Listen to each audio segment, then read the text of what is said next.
All right, we got to talk about my weird obsession with funky desk accessories and stationery. Welcome to the Sewing Report. I'm Jennifer Moore, helping you discover your love of sewing crafts and DIY projects. We're taking a bit of a detour in this episode because I want to address an issue I've had for a very long time, and that is my obsession with fun or funky or eccentric desk accessories, stationery, stickers, pens. This love started for me at a very young age. In fact, for this video, I was trying to go back and find all of my old Hello Kitty Sanrio goodies that I have, and I've kept. They're in a box somewhere, and as soon as I find them, I'm gonna do sort of a look back retrospective on all of the stuff I've kept since junior high. I love Hello Kitty. Clearly, I love Hello Kitty. I love anything that's weird or looks like an animal or some other random crazy thing that has been turned into a stationery or desk accessory type item. So I wanted to share some of the things that are in my collection. In fact, I was trying to find, I have a stapler that looks like a fish and I couldn't find it for this video, but I do have, okay, so I got this from Target a while back. This is a Bulldog tape dispenser, and I just love this thing. I love it. It's gold, it's metal, it's really heavy. It's just super cute. You just kind of want to cuddle with it, I guess. I don't know. For me, this was well worth the money, and you can replace the roll of tape. There you go. Piece of tape. Isn't that cool? It's a dog, it's a tape dispenser. I don't know which one. And of course, at the same time, I also got this gold swing line stapler. I love staplers. I have several staplers. I'm really bummed because I was trying to find my fish stapler, which literally is this part's a fish and then this part's supposed to be water. I need to find it and do another little video about this because this is something that I'm just really into. A while back at Target, I found these pens in the little section where they have all the gift items. You know, it's usually around the cards and stuff. And I found this pen that looks like a dog. I bought several. They also have cat pens. I have those rolling around somewhere. I just really like these. They're so cute. I mean, look at this. The butt is the cap. I just think this is so cool. And then I was at Blick Art Materials the other day and I found this. It's a purple llama pen, and he's wearing sunglasses. The head/neck comes off, and then you write with the head. This thing is wearing star sunglasses. This might be the coolest thing I've ever owned in my entire life, and I'm not even joking. I'm gonna name him Hollywood. Hollywood the llama. I just cannot get over this pen. It was about $6.50 at Blick Art Materials. I only saw one, and it was in the little front section where they have everything to entice you, all the fun erasers. I also saw a set of sushi erasers that I kind of want to go back for, so I'll have to see. But I am loving this. So yes, meet Hollywood, the llama that's wearing sunglasses. I can't even. This cup was a gift from a friend. It's a Hello Kitty mug. I'm a big fan. Clearly, I love Hello Kitty because I also have a Hello Kitty, yet another tape dispenser. This was a gift from a friend. Oh, I just die. I just love Hello Kitty. And then when I was at Target, again, I really do like Target, I found these erasers, miniature erasers that look like food. I feel like I just needed these erasers in my life. There's one that looks like a cake, one that looks like an ice cream cone, and these were only $1 for all four. Again, I don't know if they still have these at the store, but they were really freaking cool in the dollar spot.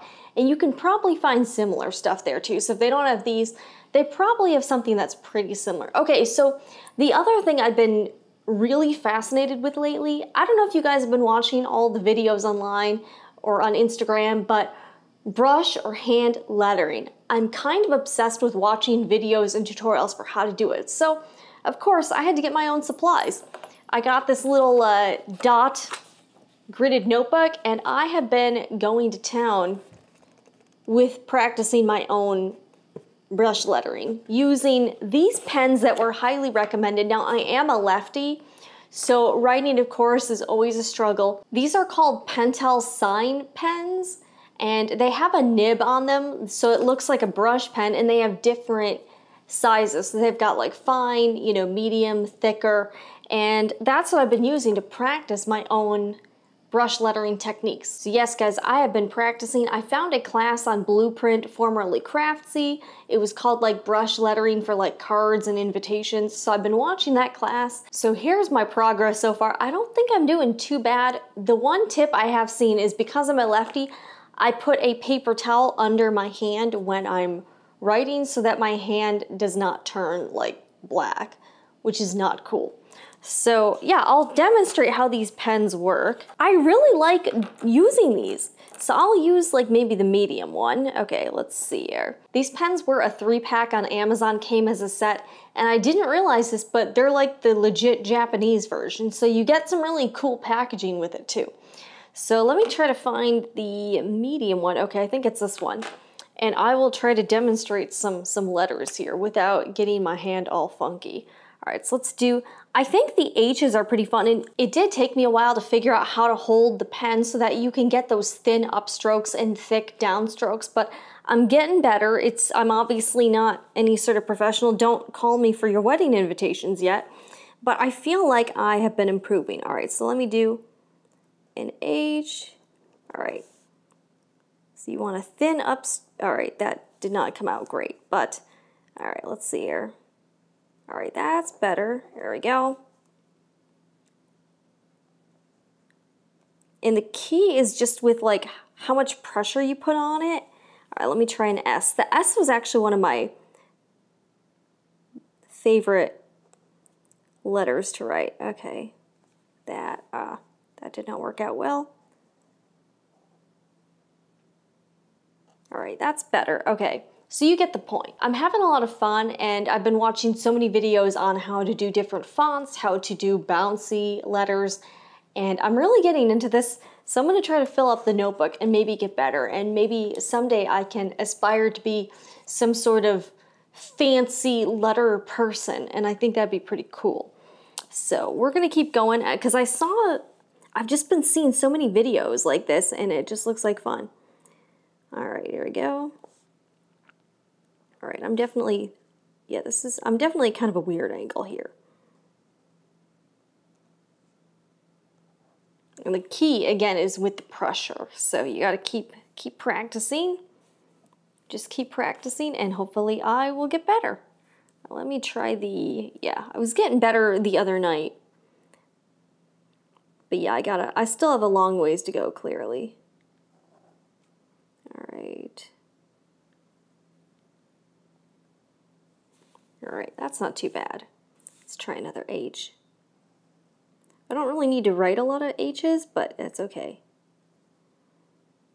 All right, anyways, I'm having a ton of fun, but I just wanted to show you some of the funky desk accessories, stationery things I've been buying, and I've just been loving this stuff. One tip I've been seeing everywhere is to use good paper. You want it to be really smooth, and this paper is pretty decent quality, but I've been reading a lot of reviews about a brand called Rhodia, and apparently that's like the best. So I'm thinking about getting a couple of those pads just to try out, because if you try to use like regular copy paper or just random paper, it'll really destroy the tip of the pen. So that's something that I'm keeping in mind, because this set of 3 pens is like $8 and I don't really want to ruin them. Anyways, I hope you enjoyed this little look at some of my stationery obsessions. If you did, be sure to hit that like button and subscribe to the Sewing Report for everything sewing crafts and DIY projects. I'm Jennifer Moore, and I will see you again in the next video.